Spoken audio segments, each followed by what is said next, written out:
Bonjour, vous souhaitez intervenir sur les marchés financiers de manière simple et efficace? Eh bien, bienvenue sur Option Trading Tool, qui est une chaîne spécialisée dans les options et qui a pour but de vous faciliter le trading.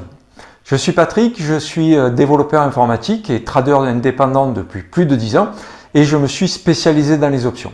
Donc j'ai donc marié ces deux activités et j'ai créé des algorithmes de trading qui aujourd'hui m'envoient directement dans ma boîte email les opportunités de trading. Donc si vous souhaitez vous aussi bénéficier de cette opportunité et de ces programmes et en plus d'en bénéficier gratuitement, je vous donne rendez-vous à la fin de cette vidéo et vous aurez ainsi tous les éléments qui vous permettront de bénéficier de cette offre gratuite. Donc voyons voir maintenant dans la vidéo ce que les opportunités de trading qui ont été générées par ces algorithmes ont réalisé et produit sur le marché.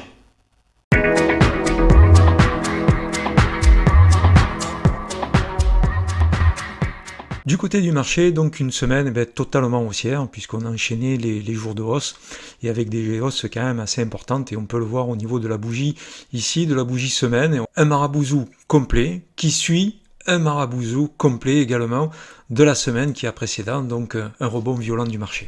Du côté du VIX, nous avons évidemment le total contraire, à savoir que quand le marché monte, le VIX baisse, puisqu'on est supposé être dans des conditions favorables, et on peut le voir ici, au niveau du VIX en weekly, qu'on a mis autant de temps à revenir dans la zone de confort que ce qu'on en a mis pour monter jusqu'à 65, c'est-à-dire vraiment très très peu de temps, puisque tout s'est passé en une semaine. Donc on est revenu en fait dans la zone de confort, c'est-à-dire en dessous des 16 au niveau du VIX. Donc, a priori, sauf situation particulière, la hausse devrait continuer, voire on devrait consolider probablement une hausse quand même assez violente qui a évidemment contrecarré la baisse violente qui avait précédé. Du côté des secteurs, on peut voir en fait que cette hausse a profité à l'ensemble des secteurs. Seule la communication et services a rebondi, mais de manière beaucoup plus modérée que ce qu'on peut le voir par exemple au niveau des consumer cyclical. Les consommateurs défensifs ont accéléré leur hausse, puisque la tendance était haussière pour ce secteur-là, et on voit que la hausse a accéléré, que l'énergie a également très fortement rebondi, tout comme le secteur financier. Le healthcare, lui, continue sa tendance haussière. L'industrie a, elle, rebondi, mais également modérément, tout comme les communications de services. Le real estate, on voit qu'il consolide sur ses sommets. Les technologiques ont fortement rebondi, comme on peut le voir, et les utilities continuent sur leur avancée, à savoir que le continue donc au niveau de la hausse. Du côté des algorithmes, on peut voir que pour la semaine qui vient de s'écouler, 128 opérations ont été clôturées, un taux de réussite de 50% et un ROI de moins 25%, puisqu'en fait on continue à voir le contre-coup de ce qui s'est passé la semaine d'avant, et que, on va le voir tout à l'heure, mais vous verrez que en fait ce sont les call debit spread qu'on peut comprendre, parce que pour les put credit spread, le rebond pour une partie d'entre eux a été favorable, puisqu'on aura clôturé au-dessus des puts qui ont été vendus, des strikes qui ont été vendus. Par contre, pour les call debit spread, la hausse attendue pour que les call debit spread se transforment finalement en gain, était bien évidemment trop importante. Et donc, évidemment, elle n'a pas eu lieu, ce qui fait que du coup, vous allez le voir, ce sont les call debit spread qui, pour une bonne partie, sont, je dirais, responsables, entre guillemets, de la partie que l'on peut voir ici. Par contre, la semaine est, quant à elle, très bien terminée, puisque, vu la hausse, évidemment, que nous avons connue, un certain nombre des stratégies qui avaient été ouvertes, se sont, évidemment, clôturées par des gains, mais pas suffisamment importants pour contrebalancer la perte qu'on a pu engendrer durant le début de la semaine. Alors du côté des statistiques, on peut voir qu'en fait entre les put credit spread et les call debit spread, on est revenu au niveau de ce qu'on avait pour habitude d'avoir, à savoir 80% de trade pour ces deux stratégies, en dehors évidemment du fait que normalement les call debit spread étaient prépondérants, étaient plus importants donc que les put credit spread, ce qui n'est pas le cas pour cette semaine. Ce sont plus les put credit spread qui ont été ouverts, et ça on peut le comprendre compte tenu de la baisse. Donc là les call debit spread sont plutôt, on va dire, dans les breakouts. Parfois également, et aussi c'est la raison pour laquelle il y en a, parce qu'on va jouer le contresens, à savoir que la baisse dans une tendance haussière va ouvrir des call debit spread, mais principalement des put credit spread, d'où le fait qu'on a plus de put credit spread que de call debit spread. Pour ce qui est de la participation des stratégies aux pertes, on voit que ce sont évidemment les call debit spread qui sont majoritaires dans ce cas-là, dans ce secteur-là, puisqu'on a 71% du montant des pertes qui ont été réalisées par les call debit spread, et dans les gains, ce sont les put credit spread qui ont de leur côté participé pour 64% au gain. Ce qui normalement était plutôt les call debit spread qui participaient majoritairement au gain. Et là, on voit que ce sont les put credit spread. Et les call debit spread participent quant à eux au niveau des gains pour 22%, ce qui n'est évidemment pas suffisant pour compenser les 71% de leur participation dans les pertes. Afin d'avoir une meilleure visibilité quant à la manière dont se comportent les algorithmes, j'y ai ajouté 3 informations supplémentaires.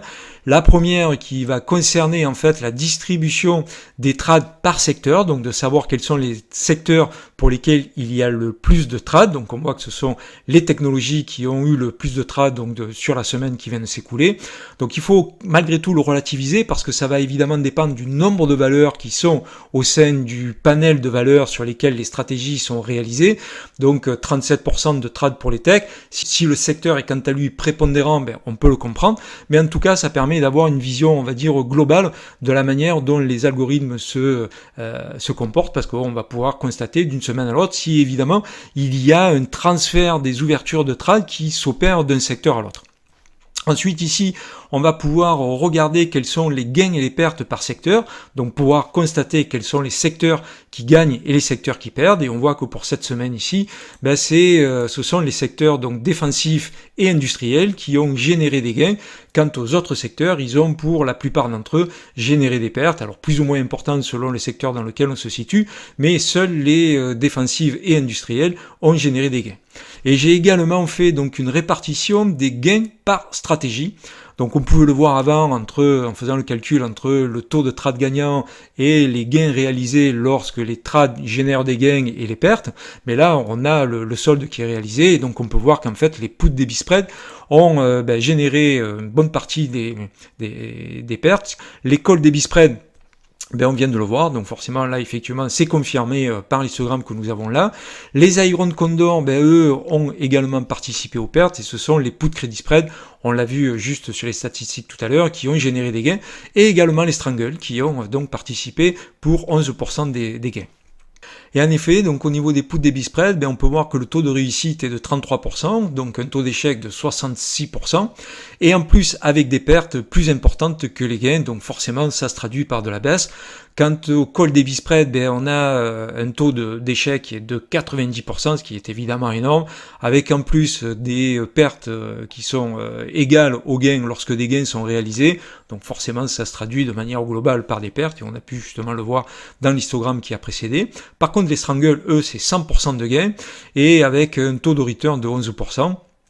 Les Iron Condor Short, donc qui sont, on va dire, semblables aux Strangle, si ce n'est qui génèrent moins de premium récolté, donc probablement que ça explique la raison pour laquelle un certain nombre d'entre eux ont été plus perdants que gagnants. Donc on a 64% de trades sur les Iron Condor qui ont perdu pour 35% de gagnants, et quand en plus on a des pertes occasionnées plus importantes que lorsque ce sont sur les Iron Condor, forcément on a globalement une stratégie qui est perdante. Et pour ce qui est des put credit spread, par contre là on a 80% de taux de réussite.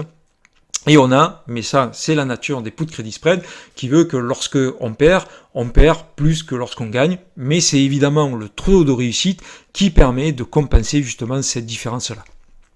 Si maintenant nous regardons du côté de la distribution, voilà, pas grand chose à dire, on le voit directement sur le graphique, on voit qu'une bonne partie des trades ont été perdants. En fait, c'est 50%, puisqu'on le voit qu'au niveau du taux des réussites de cette semaine, on est à 50%, mais par contre au niveau des pertes engendrées, quand on le compare au niveau des gains qui sont engendrés lorsque des gains sont réalisés, on voit qu'effectivement c'est là que se situe le niveau de la perte, non pas en termes de réalisation de taux de réussite, mais plutôt au niveau des pertes réalisées lorsqu'on perd, comparativement aux gains qui sont réalisés lorsqu'on gagne. Et là évidemment, lorsqu'on regarde ce graphique, les choses nous paraissent vraiment très évidentes et on comprend rapidement que l'equity curve ressemble à ce que nous avons pu voir tout à l'heure.